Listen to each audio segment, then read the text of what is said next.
last week, I guess, when the roster came out, you said you were going to be interested in seeing how players like, I think the example you used was like Claire Hutton, how close her gap is to Sam Coffey and so on and so forth. How do you measure those gaps at this camp? Like, is it like an eye test between you and your staff? Or like, what are some metrics that you're going to be using during this camp? Well, I think it's a combination of things. I think seeing players perform in January is one thing, and that might be in how they apply tactical information and how quickly they can adapt that to their game, whether that's in possession or out of possession. You know, some players might be faster learners with those things, but that's one environment. The next is to see what it looks like in a game when you got all the stimulus and the pressure of the crowd, of a top opponent, all of those things. But the reality is we have top ability, that's clear, but we want to develop a combination of things: their personal resilience, which we do, and their learning mindset. So the combinations of those things will do one of two things. We give them the opportunity, and that opportunity will either tell us that they're ready now or they're ready later. And if they're ready later, is that an under-23 pathway starting from April?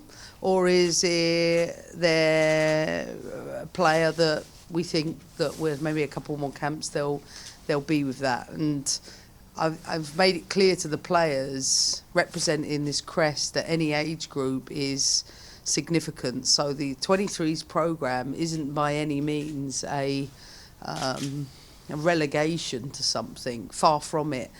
It's a development pathway that we feel has been absent for a group that qualify from under 20s and are not quite ready for the seniors. So this is a tournament setting that we want to create. We know that we want to recreate everything as if it was a World Cup or an Olympic, which we do, by the way, every camp. But to do it in a way where players are given the opportunity to play, for us to assess where they stack up against those areas I've described. What does Jane Campbell have to do to really take hold of that position, the number one spot?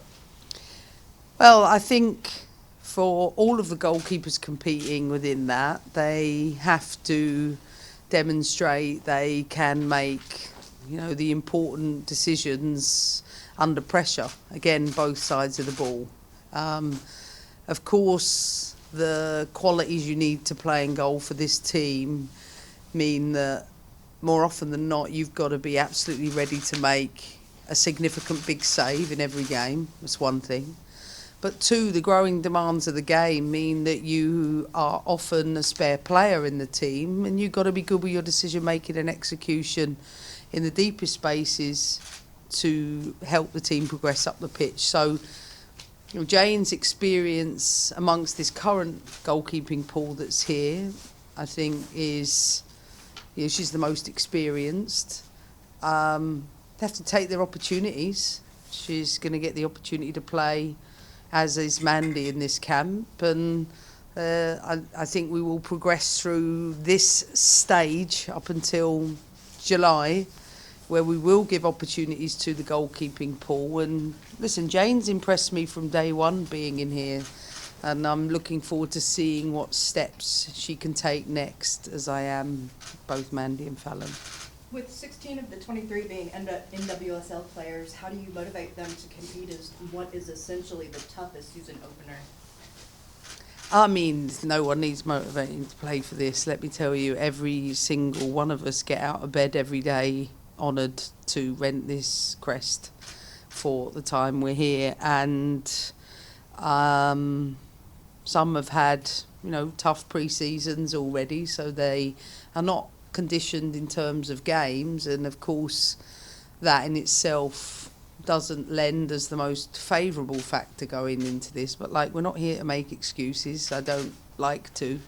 I want them to just apply themselves every day, and as long as they attempt their best, that's all I really care about. And we're growing for, you know, for me, I want to arm our squad with the knowledge and the tools that are going to serve us well as we progress. There's going to be players that are going to play in this tournament that absolutely do not know you know, everything that's required at the top level in its entirety. But we have to have belief in them and give them the support to be able to be successful with that. So I'm very excited for that. And of course, it's great for players that whether it's their first opportunity or whether it's their 100th, every single player is competitive and wants to keep performing for this team. So it's exciting. I have a question. Sam here, ASN Sports TV. My question is this. Being an English coach, coaching in the US soccer environment, what tactical discipline or what tactical identity you trying to establish with this US women national team? Well, I mean, I've made no secret that my entire, you know, the vast majority of my early, you know, years as a coach has been in the US, so I understand the DNA of US soccer. I think what I've able to bring is experience in non-US competition. The Champions League taught me a lot as a coach. It really did. It taught me, wow, PSG might set up like that and Barcelona like that. And I think when you're faced with a diversity of opponent like that, it was great grounding for me to be able to come in and say, I get the US DNA. I will always build on this programme, but I want to sprinkle in some of the tactical adaptations that I think you need to have against opponents that know how to control football matches. And I feel that we've been able to do that. I feel like if you look at, I don't know, Japan in the Olympics, us versus Japan in the Olympics, to us versus Japan even 6 months, 12 months prior to that, in terms of we dominate the ball now. And I think that comes with structure, but most importantly, clarity in that structure to be able to know how to possess, to progress in a way that, listen, American players get sold short, in my opinion, internationally.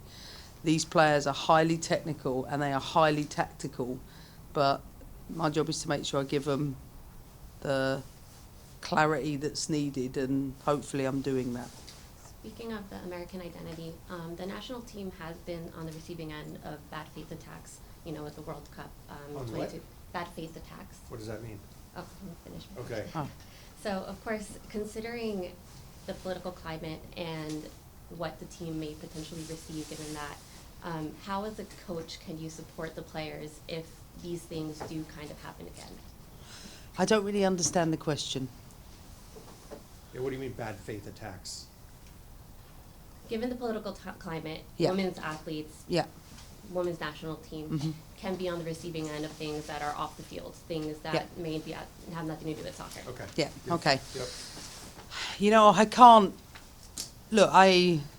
What I would say in the position that I am is I take, you know, everything I can in the most responsible and manageable way. I think what I can control is making sure I create a very safe and respectful and tolerant environment internally. I can't comment to things outside. What I know is we understand, you know, yeah, of course, there's different responsibilities we may have off of the field, but when it comes to what we do in-house, my job is to make sure I protect that, and I can't really comment on anything outside of it. Anything else for Emma? How much do you think Go. it can help your team moving forward to have these young women that haven't had this level of experience have it this week and in the next few days? I think, you know, I sat with a leadership group this week to explain the importance of when, you know, we're in stages where we're just watching sort of our own personal growth, or we've got to get everything right within ourselves, that we're at a point now where we have to help bridge the gap to bring everybody to a much closer level, from, say, Lindsay Horan, Emily Sonnet, and all the way out. We have to keep bridging this gap, because so often we're always preparing for today instead of, look, I have to think for, you know, 1 year's time, 2 years' time, 3 years' time, always. And it's actually no different in any environment. But there's no point talking about the development of a programme without providing opportunities for people to do it. But with that comes, of course, the risk, and of course, it won't look polished in its entirety. But I trust the process, and I've been a coach for a long, long time to know that doing it this way will give us a much better chance down the road to compete at the top end when I know exactly what the top nations in the world are doing.